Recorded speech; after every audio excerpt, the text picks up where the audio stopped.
Welcome to Gamebird Spotlight, bringing information, ideas, inspiration, and issues to the gamebird industry. We thank you for being with us, and we hope that you will enjoy today's program. Thank you. This is a product of the North American Gamebird Association. Tonight, we're adding in Dan Sullins and Riley Dickerson and Andrew Knoll of the Kansas State program. And Dan, help me out. I want to get the name right. We have a Wildlife and Outdoor Enterprises Management Program. Did I get it right? You nailed it. All right. Well, Dan, I'd like you to tell us some about the program, if you would. Yeah, absolutely. So the Wildlife and Outdoor Enterprise Management Program at Kansas State University is a pretty unique program. It started back in 2008 by Tom Warner, and since then we've had a few other professors come in. Tom Warner has since retired. In 2016, Adam Allers and Dr. Drew Ricketts came on board, and then I came on board in 2019, and we just hired another professor, Dr. Joe Gherkin, who's more on the fishery side of things. So we're kind of growing in our capacity, and basically, what the program offers. It's a 4-year Bachelor's of Science degree plan within Kansas State University. It's within the College of Agriculture, and it's within our Horticulture and Natural Resource Department. So it's available to anybody that wants to apply.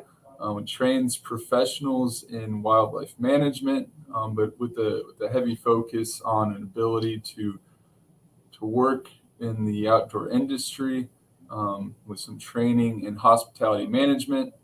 All students get either a minor in business. We've got a recently added track where students can get a minor in entrepreneurship through the College of Business as well. And also students get a lot of training in shooting sports. There's some experiential classes where we go out. Students go out on a trip to New Mexico to the NRA Whitting Center, get to shoot. Ooh, nice. Rifles, sporting clays, and trap and skeet. And we're getting a lot of those opportunities ramped back up post-COVID. So it's an exciting time to be here, and to be in a program which we try to get the students out in the field as much as possible. Wonderful. You brought a couple students with you tonight. We have Riley Dickerson and Andrew Knoll. And Andrew had a little bit of a problem with internet access. He's on the backside of Kansas and really not getting good internet access. So he's with us by voice and a nice round disc for a face. So what kind of programs, tell me what kind of programs the boys are in, and you segue into their presentations if you would. Sure, I can do that. So Riley, I believe Riley's a senior, or he will be a senior this upcoming fall, but he's currently working an internship, and I'll let him talk a little bit more about that. One thing that's part of our program is internships are really key, getting that on the ground experience. So I'll let him tell you a little bit about that. He's also got a lot of experience coming into the WOM program beforehand. So maybe awesome. So Riley, tell us about yourself. How'd you get into this program? And then tell us about your internship itself. Uh-oh, I think Riley just I'm a rising senior in the WOM program. And I originally worked in high school at an upland hunting preserve back in Virginia. Fell in love with it. Continue my path in that field, and it led me to Kansas State University. So fell in love immediately, didn't apply anywhere else, went straight to Kansas.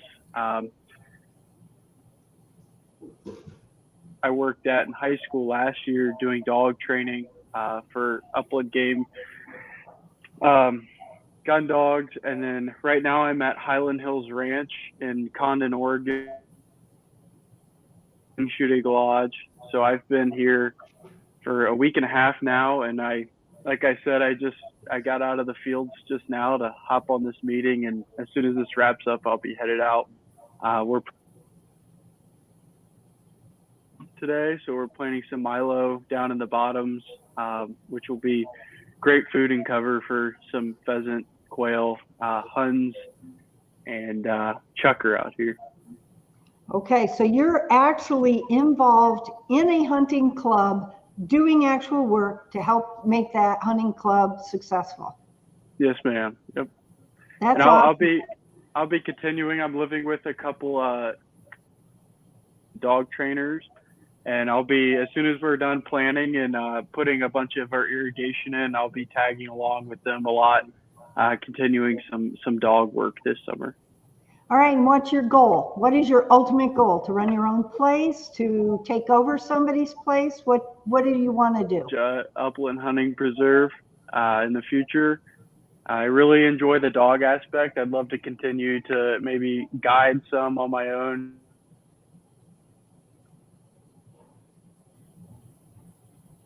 Upland Hunting Preserve is probably my main goal at the moment. Awesome. We have a little bit of a technological glitch, but we got most of that. Thank you. All right. Andrew, are you still with us? Yes, I am. Can you hear me all right? I am. I'm going to listen to you. Why don't you go ahead and tell us your background, how did you get involved in the program, and what is your internship?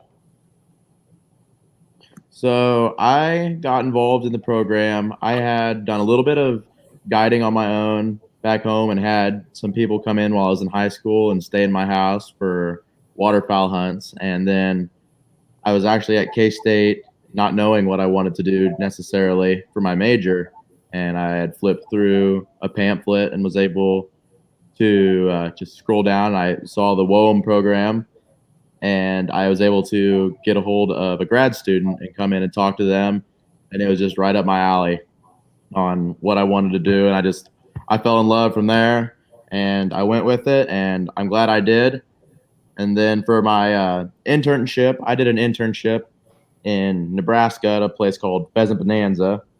And that was awesome. I did a lot of different things. They had a huge by my standard, they had about a bird farm of about, I think they said they did about 30,000 pheasants. And that kind of got me interested into the pheasant world. And then I also trained dogs and worked in their lodge as well. So I really like the dog training aspect. I train dogs in my free time. It's probably what I love to do the most. But then I'm also trying to move in to the game farming part of the business or industry. I've started my own game farm here on my family farm, and I'm just slowly trying to grow and get bigger and move on from there. Sounds great. Sounds great. All right. So Dan, tell us some more about the program. What does it actually involve? How would somebody get involved with it? And how would somebody that is in the game bird industry already get an intern? Oh, those are great questions. So the first thing, I guess, about our program, kind of just to elaborate more on what we do and what we offer. Some of the courses that students take are within the wildlife management branch of things, include everything from, there's an upland game bird management course, big game management course, wetlands and waterfowl. So we're not just restricted to upland game birds. There is also an animal science class taught by Dr. Scott Beyer, where they focus on game bird production and management. And there's a facility that students learn that in.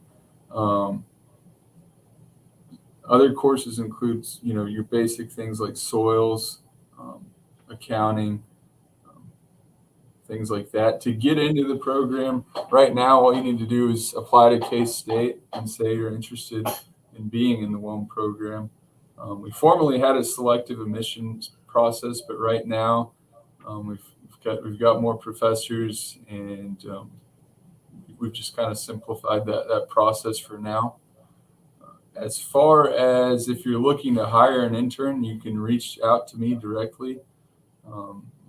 My email is sullins@ksu.edu, and we'll pass that information along to all of our students and do what we can to get you somebody that'll be interested in working with you. So, well, I'm really hoping that you have other, I'll say kids, I know they're not kids, but in the program, anybody younger than us is kids, that are watching the program and they're thinking, how in the world would I get into this business? How would I be able to afford or be able to do it? Now, a couple weeks ago, I interviewed a young man named Ben Avery. And Ben actually was in the first class that went through the program. He has now entered an agreement to buy out a producer in Kansas.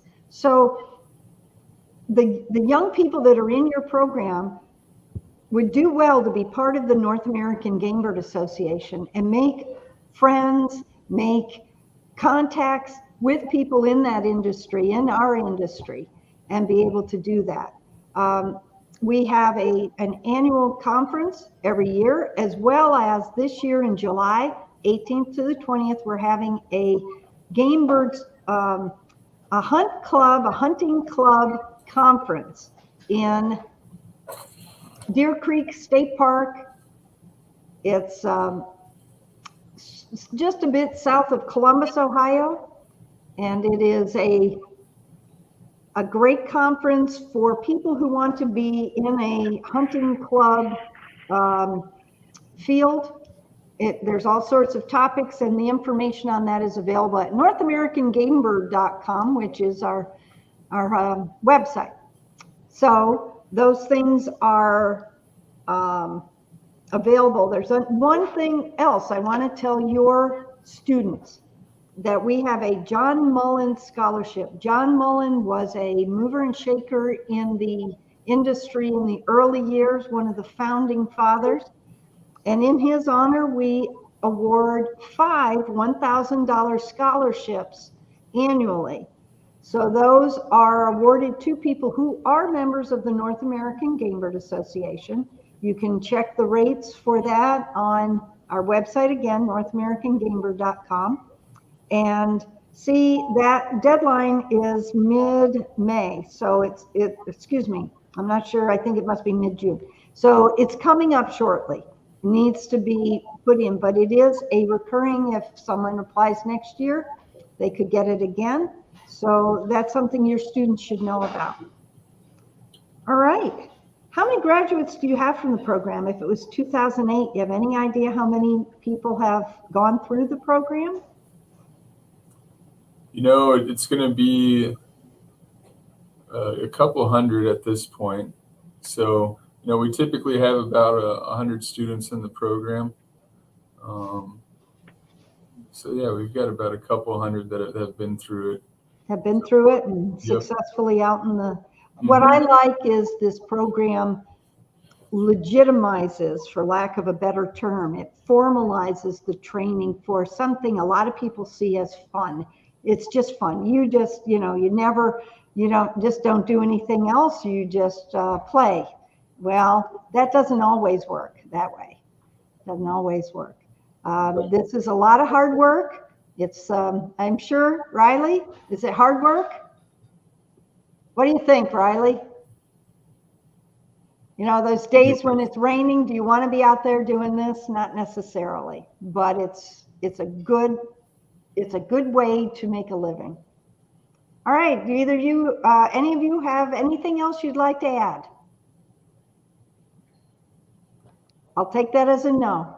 I can't, it's not coming through. It's lagging, I think. Okay.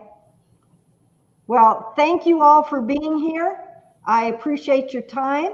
We'll take you guys out at this point and sum it up. Dan, thank you for bringing yourself and the guys along for tonight's program. Yeah, thanks a lot, Peg. I really appreciate it, and I value everything that you do in the North American Game Bird Association, and look forward to being more involved with you guys. And if there's anything we can do to help out, feel free to reach out anytime. So Wonderful. You will hear from me, and thank you very much. Well, folks, thank you for being with us. This has been Game Bird Spotlight, a product of the North American Game Bird Association, and thank you for listening in.